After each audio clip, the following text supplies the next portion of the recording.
तालु, टा का तो मूर्धा, ता का दंत्य और पा वर्ग का ओस। आप मान लीजिए यहाँ से 5 क्वेश्चंस बन सकते हैं आपके। तो ये बहुत बहुत ज्यादा इंपॉर्टेंट है, ये की टर्म है आपकी हिंदी लैंग्वेज का, हिंदी के पेपर का ये टॉपिक ही बहुत इंपॉर्टेंट है। ठीक है, तो स्पर्श व्यंजन समझ में आ गया कि उनको किसी विशेष अंग की सहायता से ही उनका प्रोनाउंसिएशन होता है। वहीं अगर हम बात करें, अब वापस आते हैं टॉपिक पे, दूसरा है अंत्यस्थ व्यंजन। अंत्यस्थ व्यंजन कौन से होते हैं? या, रा, ला और वा। इनका क्या कहते हैं?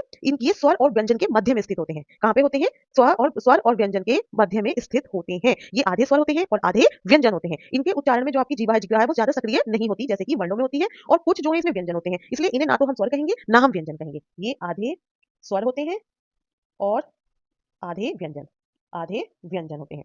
एक बार फिर से, जिन्होंने अभी भी चैनल को सब्सक्राइब नहीं किया है तो वो जल्दी से जाके सब्सक्राइब करें, और अगर क्लास अच्छी लग रही है तो लाइक जरूर करें। आपका लाइक ही हमारे लिए मोटिवेशन है, क्योंकि उसी से हमें पता लगता है कि हमारा जो पढ़ाने का तरीका है वो आपको समझ में आ रहा है। ठीक है, ये स्वर और व्यंजन के मध्य में स्थित होते हैं।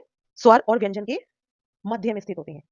मध्य मतलब ना तो ये पूरी तरह स्वर है ना ही पूरी तरह व्यंजन है, कुछ इसमें स्वर की तरह बिहेव करते हैं और कुछ व्यंजन की तरह, इसलिए इनको आधे स्वर और आधे व्यंजन कहते हैं, और स्वर और व्यंजन के मध्य में स्थित होते हैं ये। ठीक है, नेक्स्ट हमारे आते हैं ऊष्म व्यंजन। कौन कौन से होते हैं? श, स, स, ह। ठीक है, इनको बोलते हैं ऊष्म व्यंजन। क्यों? क्योंकि इनके उच्चारण में घर्षण से उत्पन्न वायु का निष्कासन होता है, इसलिए इन्हें ऊष्म व्यंजन कहते हैं। इनके उच्चारण में घर्षण से घर्षण से उत्पन्न वायु का निष्कासन होता है। जिसको भी नोट्स चाहिए आप टेलीग्राम चैनल को ज्वाइन कर लीजिए, वहां पे ये पूरा जैसे पीडीएफ है मैं वहीं पे शेयर कर दूंगी, आप वहां से इसको डाउनलोड कर लेना। ठीक है, तो ये जो ऊष्म व्यंजन है इसमें क्या होता है? घर्षण से वायु जो उत्पन्न होती है उसका निष्कासन होता है। इसके अतिरिक्त हमने पढ़े थे संयुक्त वर्ण होते हैं, एक मिश्र वर्ण होता है। और मिश्र वर्ण कौन सा है? वो जो मिश्र वर्ण हम तब से पढ़ते चले आ रहे हैं, वो एक मिश्र वर्ण अभी हमने देखा था ना कि मिश्र वर्ण है, इसी के मिश्र में ही वो वर्ण छुपा है।